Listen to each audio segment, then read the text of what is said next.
The day she said she was leaving came the bullet I wanted to make out of my wedding band. I walked home imagining the how, the where, the why, never who. Her father-in-law lumbered around our apartment, grabbing her furniture like a throat. Her mother asked me to say nothing. She gave up the cutlass of her wedding ring/engagement set, asking for my ring back in retaliation.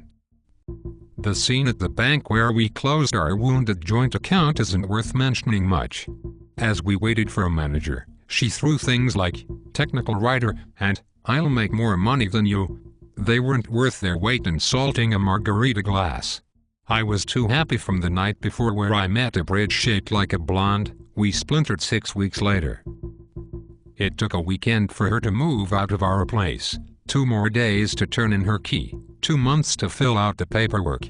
We met in parking lots, her always dressed to impress, flaunting how much she didn't miss me by looking like a woman I never knew, her mother clutching bouquets of legal documents. I leapt through hoops, wore the lash of questions and paper cuts. The day we filed, she cleaned the corner of my mouth with her thumb while we stood on the courthouse steps telling me I'd never get laid looking like this.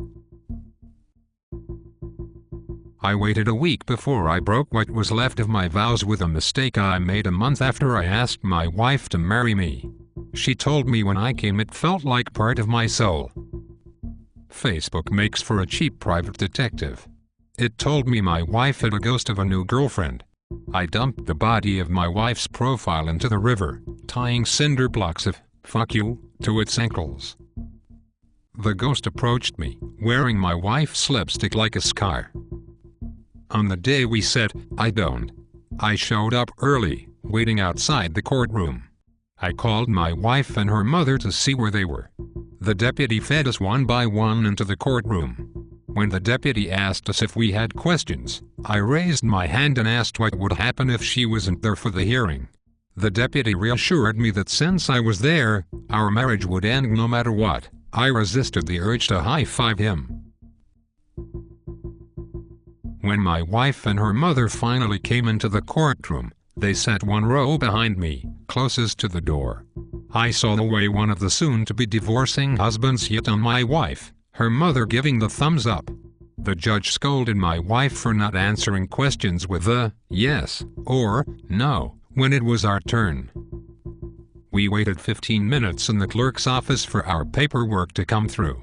When it was time to purchase a certified copy, I didn't have the $3 to take care of it. This was the first time she paid for something without me asking her. I have the final decision hanging on my refrigerator, lacking a gold star.